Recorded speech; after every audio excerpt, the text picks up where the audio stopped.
നമസ്കാരം. എൻ്റെ പേര് Smitha Thomas, consultant optometrist grand opticals Parappa. ഇന്നത്തെ വീഡിയോയിലൂടെ ഞാൻ പറയുന്നത് നമ്മൾ കോൺടാക്ട് ലെൻസ് ശരിയായിട്ട് വെച്ചിട്ടില്ലെങ്കിൽ നമുക്കുണ്ടാകുന്ന ബുദ്ധിമുട്ടുകളെക്കുറിച്ചാണ്. നമ്മൾ കോൺടാക്ട് ലെൻസ് കറക്റ്റായിട്ടല്ല വെക്കുന്നത്, കോൺടാക്ട് ലെൻസ് മര്യാദയ്ക്ക് നമ്മൾ പ്രോപ്പറായിട്ട് കൈ കഴുകാതെയാണ് വെക്കുന്നതെങ്കിൽ നമുക്ക് പലവിധ കണ്ണിന് ബുദ്ധിമുട്ട് വരാറുണ്ട്.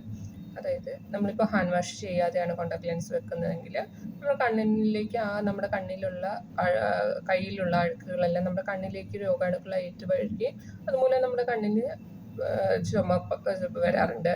പിന്നെ ചിലർക്ക് കണ്ണിലൊരു ചൊറിച്ചിൽ പോലെ അനുഭവപ്പെടാറുണ്ട്. അപ്പോൾ എപ്പോഴും നമ്മൾ ഹാൻഡ് വാഷ് ചെയ്തതിന് ശേഷം മാത്രം കോൺടാക്ട് ലെൻസ് വെക്കേണ്ടതാണ്. അതുപോലെ നിങ്ങൾക്ക് എന്തെങ്കിലും ഒരു ബുദ്ധിമുട്ട് ആദ്യമായിട്ട് കോൺടാക്ട് ലെൻസ് വെക്കുമ്പോൾ എന്തെങ്കിലും ഒരു ബുദ്ധിമുട്ട് തോന്നിയിട്ടുണ്ടെങ്കിൽ നമ്മൾ കോൺടാക്ട് ലെൻസ് അഴിച്ചു മാറ്റേണ്ടതാണ്. അതായത് ഇപ്പോൾ ആദ്യമായിട്ട് വെക്കുന്നവർക്കൊക്കെ ആണെങ്കിൽ ചിലർക്കൊരു കണ്ണിന് ചുമപ്പ് പോലെ വരാറുണ്ട്. കണ്ണിൽ നിന്ന് ചില സമയത്ത് ഒരു ഈച്ചിങ് പോലെയും ഒരു ഡിസ്കംഫർട്ട് പോലെ വരും. പെട്ടെന്ന് തന്നെ റെഡ്നെസ് വരുന്നുണ്ട്. അങ്ങനെ ഒരു ഇറിറ്റേഷൻ പോലെ, ചിലർക്കൊരു സ്വെല്ലിങ് പോലെയൊക്കെ വരാറുണ്ട്. അങ്ങനെയൊക്കെ എന്തെങ്കിലും കാണുന്നുണ്ടെങ്കിൽ നിങ്ങൾ എന്തായാലും കോൺടാക്ട് ലെൻസ് അഴിച്ചു മാറ്റേണ്ടതാണ്. പിന്നെ എപ്പോഴും ശ്രദ്ധിക്കേണ്ട ഒരു കാര്യം, കിടന്ന് നമ്മൾ ഉറങ്ങുന്ന സമയത്ത് ഒരിക്കലും കോൺടാക്ട് ലെൻസ് വെക്കാൻ പാടില്ല. അതുപോലെ തന്നെ ഒരു 8 hours നമ്മൾ contact lens, one day use ഉള്ള കോൺടാക്ട് ലെൻസ് ഒക്കെ ആണെങ്കിൽ 8 hours നമ്മൾ പറയുന്നത്. അതിൽ കൂടുതൽ ഒരിക്കലും ആ കോൺടാക്ട് ലെൻസ് വെക്കരുത്.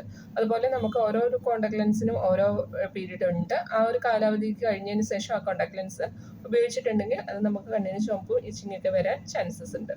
അതുപോലെ തന്നെ നമ്മളിപ്പോൾ പലരും യൂസ് ചെയ്യുന്ന കണ്ടിട്ടുണ്ട്. വൺ ഡേ കോൺടാക്ട് ലെൻസ് ഒക്കെ ഒരു 2 ദിവസം 3 ദിവസമൊക്കെ യൂസ് ചെയ്യുന്നുണ്ട്. അങ്ങനെ ഉപയോഗിക്കുന്നത് മൂലം നമുക്കത് കണ്ണിന് റെഡ്നെസ്സും ഇച്ചിങ്ങൊക്കെ കൂടുതലായിട്ട് വരാൻ ചാൻസ് കൂടുതലാണ്.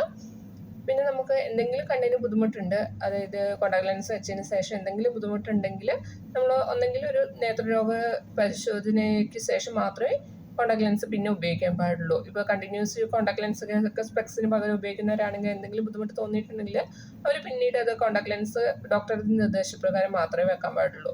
അല്ലാതെ ബുദ്ധിമുട്ട് ഉണ്ടായിട്ട് നമ്മൾ പിന്നെയും കോൺടാക്ട് ലെൻസ് വെച്ചാൽ അത് കണ്ണിൻ്റെ ഉള്ളിൽ മുറിയാനും അങ്ങനെയൊക്കെ ചാൻസസ് ഉണ്ട്. അതുപോലെ നമ്മളിപ്പം സ്വിമ്മിങ് വാട്ടർ, അതായത് പൂളിലൊക്കെ പോകുന്ന സമയത്ത് കോൺടാക്ട് ലെൻസ് വെച്ചിട്ട് നമ്മൾ പൂളിലൊക്കെ പോകുന്നെങ്കിൽ ആ ഒരു പൂളിലെ വെള്ളത്തിൽ നിന്ന് നമുക്ക്, അതായത് കോൺടാക്ട് ലെൻസ് വെക്കുന്ന വഴി നമ്മുടെ കണ്ണിൻ്റെ ഉള്ളിലേക്ക് രോഗാണുക്കൾ വരികയും അതുപോലെ നമ്മുടെ കാഴ്ച തന്നെ നഷ്ടപ്പെടാനുള്ള ചാൻസസ് കൂടുതലാണ്. അപ്പോൾ സ്വിമ്മിംഗ് പൂളിലൊക്കെ പോകുന്ന സമയത്ത് നമ്മൾ പരമാവധി കോൺടാക്ട് ലെൻസ് അഴിച്ചു മാറ്റിയതിന് ശേഷം മാത്രം പൂളിലൊക്കെ ഇറങ്ങേണ്ടതാണ്. അതുപോലെ മുഖമൊക്കെ കഴുകുന്ന സമയത്ത് ശക്തിക്ക് നമ്മൾ വെള്ളം അടിക്കുന്ന സമയത്ത് നമ്മുടെ കണ്ണിൻ്റെ ഉള്ളിലേക്ക് ആ വെള്ളത്തിലുള്ള ഡസ്റ്റ് പാർട്ടിക്കിൾസ് എല്ലാം പോവുകയും അതുമൂലം കണ്ണിലേക്ക് നമുക്ക് കാഴ്ചയിലേക്ക് വരെ അത് ബാധിക്കാവുന്നതാണ്. അപ്പോൾ കോൺടാക്ട് ലെൻസ് യൂസ് ചെയ്യുന്നവർ എപ്പോഴും ശ്രദ്ധിക്കുക. ഏറ്റവും സേഫ് എന്ന് പറയുന്നത് എപ്പോഴും സ്പെക്ടക്കിൾസ് ആണ്. കാരണം കോൺടാക്ട് ലെൻസ് നമ്മുടെ കണ്ണുമായിട്ട് ടച്ച് ചെയ്യുന്ന ഒരു വസ്തുവാണ്. അപ്പം നമ്മൾ അത്രയും സേഫായിട്ട് യൂസ് ചെയ്താൽ മാത്രമേ നമുക്കത് പ്രോപ്പറായിട്ട് യൂസ് ചെയ്താൽ മാത്രമേ നമുക്ക് കോൺടാക്ട് ലെൻസ് യൂസ് ചെയ്യാൻ പറ്റുള്ളൂ. അപ്പം care your eyes, care your self. നിങ്ങൾക്ക് എൻ്റെ വീഡിയോ ഇഷ്ടമായാൽ ലൈക്ക് ചെയ്യുക, ഷെയർ ചെയ്യുക, സബ്സ്ക്രൈബ് ചെയ്യുക. Thank you.